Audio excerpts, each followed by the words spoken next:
दोस्तों स्वागत है आपका एम्पलीफायर टेक्निक में। दोस्तों इस एम्पलीफायर में दोनों चैनलों पर क्लिपिंग की प्रॉब्लम आ रही थी। अब मैंने इसके दोनों चैनलों को ओके कर दिया है। अब मैं आपको ये ऑन करके दिखाता हूँ और फिर उसके बाद मैं बताता हूँ कि क्या क्या प्रॉब्लम इसमें निकली थी। इसमें हुआ क्या था, कस्टमर का कहना था कि इसमें उसके जो काम करने वाले होते हैं लेबर, उसने स्पीकर वाले पॉइंट पे AC 220 वोल्ट दे दी थी। उसकी वजह से इसमें प्रॉब्लम आ गई थी। तो वो मैंने प्रॉब्लम सारी सॉल्व कर दी है। तो अभी मैं इसको ऑन करके फिर मैं एक एक करके बताता हूँ कि क्या क्या इसमें प्रॉब्लम निकली थी। ये मैंने ऑन कर दिया, पंखे इसके चल चुके हैं। ये इस टाइम पे प्रोटेक्शन की LED जल रही है। अब ये बंद हो गई। अब ये इस टाइम पे सेट ओके कंडीशन में है। अब मैं इसका ये वॉल्यूम बढ़ा रहा हूँ। एक साइड का सिग्नल की लाइट जल गई है और ये इसमें क्लिप की लाइट अभी नहीं जल रही है। थोड़ा और बढ़ा के देखते हैं। अब जाके हल्की सी क्लिपिंग की हल्की सी लाइट अब जल रही है, लेकिन ये प्रॉब्लम नहीं है क्योंकि ये सीरीज में लगा हुआ है अभी। और ऐसे ही इसको भी मैं ये वॉल्यूम खोल रहा हूँ। सिग्नल की लाइट जल गई है और इसको और बोला। अब यहाँ पे 50% से थोड़ा सा ज़्यादा खुलने पर क्लिपिंग की लाइट जल रही है, लेकिन वो सीरीज में है, इसकी वजह से ये क्लिपिंग आ रही है। दूसरा 1 किलो हर्ट्ज़ का सिग्नल मैंने इसको दिया हुआ है, वो ज़्यादा तेज़ सिग्नल होता है, इसकी वजह से ये क्लिपिंग की लाइट जल रही है। लेकिन इसकी प्रॉब्लम अभी सॉल्व हो चुकी है। ठीक है, अब मैं इसमें आपको बताता हूँ कि क्या क्या इसमें प्रॉब्लम निकली थी। दोस्तों जैसे ही कस्टमर ने इसमें 220 वोल्ट की सप्लाई थी, तो एक तो इसका ये वाला कंडेंसर इसका फट गया था। ये कंडेंसर मैंने दूसरा लगा दिया। दूसरे इसके इस साइड का ट्रांजिस्टर और एक उस साइड का ट्रांजिस्टर जल गया था। ठीक है, वो मैंने इसके लगा दिए। और एक इसका यहाँ पर मॉसफेट लगता है सप्लाई के लिए, ये इसका काम नहीं कर रहा था, मतलब ख़राब था। ये मैंने इसको लगा दिया था। तो जब मॉसफेट लगाने के बाद इसको ऑन करा था तो इसमें क्लिपिंग आ रही थी। तो उसके बाद सप्लाई को चेक किया। सप्लाई को चेक करने पर पता लगा कि ये वाला मॉसफेट इसका ख़राब है। इस मॉसफेट को मैंने इसमें लगा दिया तो ये वाला मॉड्यूल ओके हो गया। अब आ जाओ इस वाले पे, इस वाले मॉड्यूल पे।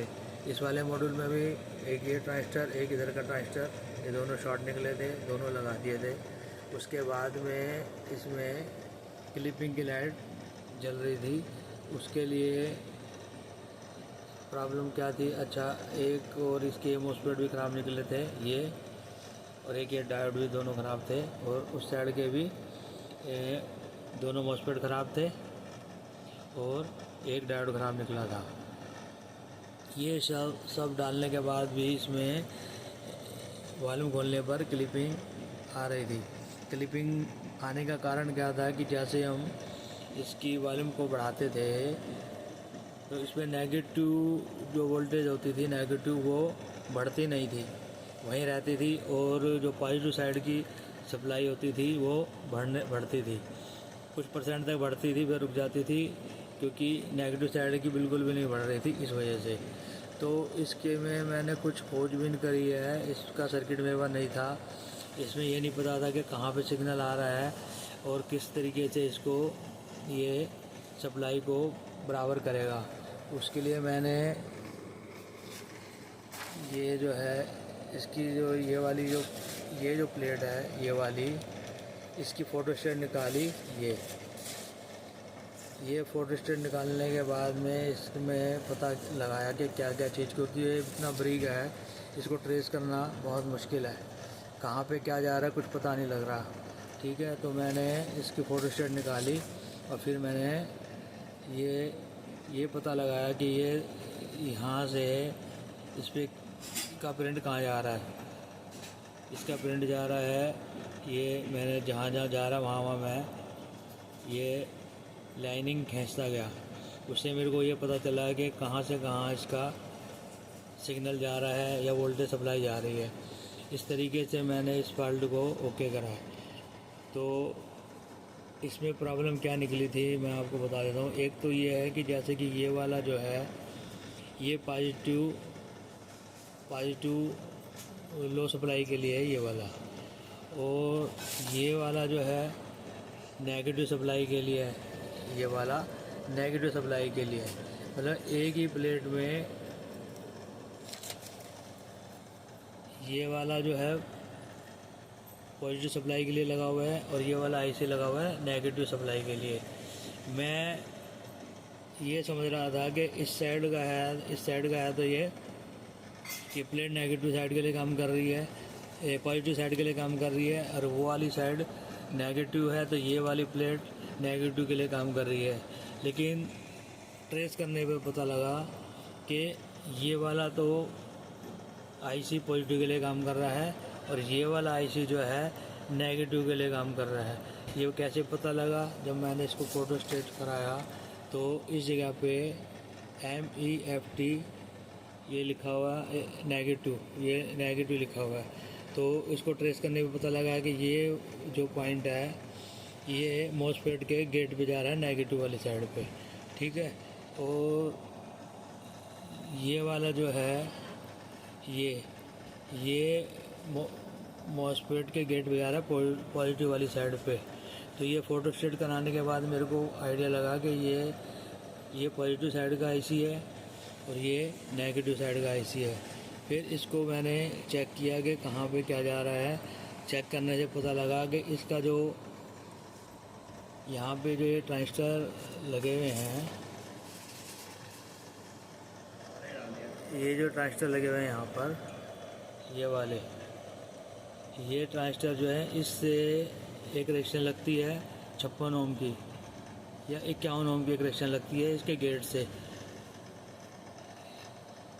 इसके अभी बताता हूँ, इसके एमीटर, इसके दोनों के एमीटर मिले हुए हैं। एमीटर से एक रेजिस्टेंस लग के जाती है 51 ओम की, वो जा रही है इसके मॉसफेट के नेगेटिव साइड वाले के गेट पे, नेगेटिव साइड के गेट पे, ठीक है। तो ये वाली रेजिस्टेंस की ओपन निकली थी। अगर मैं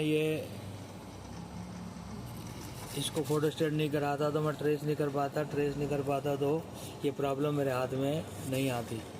तो क्योंकि इसमें कुछ दिख ही नहीं रहा कहाँ पे क्या लगा हुआ है, तो इसकी सहायता से मैंने ये पता लगाया कि यहाँ पे जो ये रेजिस्टेंस लगी हुई है 51 ओम की, ये मुझको ओपन मिली। ये रेजिस्टेंस जो है ये जा रही है नेगेटिव मॉसफेट के गेट पे। जैसे ही अपन वॉल्यूम बढ़ाएंगे तो यहाँ पर सिग्नल आ रहा है, स्पीकर वाले पॉइंट से इस पॉइंट पे सिग्नल आ रहा है, ठीक है। और एक सिग्नल आ रहा है इस साइड पे, यहाँ पर, यहाँ दोनों से सिग्नल आएगा, एक इस आईसी पे आएगा, एक इस आईसी पे आएगा। इसके आईसी पे आने के बाद में इससे आउट होता है पिन नंबर 7 से, इसके पिन नंबर 7 से होता है। तो एक तो इसका पॉजिटिव वाला तो काम कर रहा था, नेगेटिव वाला इसका काम नहीं कर रहा था। तो काम ना करने का कारण क्या था कि इसमें जो 51 ओम की रेजिस्टेंस लगी होती है ये ओपन थी, ठीक है। इसको लगाने के बाद में इसकी ये प्रॉब्लम सॉल्व हो गई। ये ही मैं आपको बताना चाह रहा था कि ये प्रॉब्लम किस तरीके से सॉल्व हुई, ठीक है। आज की वीडियो इतनी ही, मिलते हैं अगली वीडियो में, तब तक के लिए नमस्कार।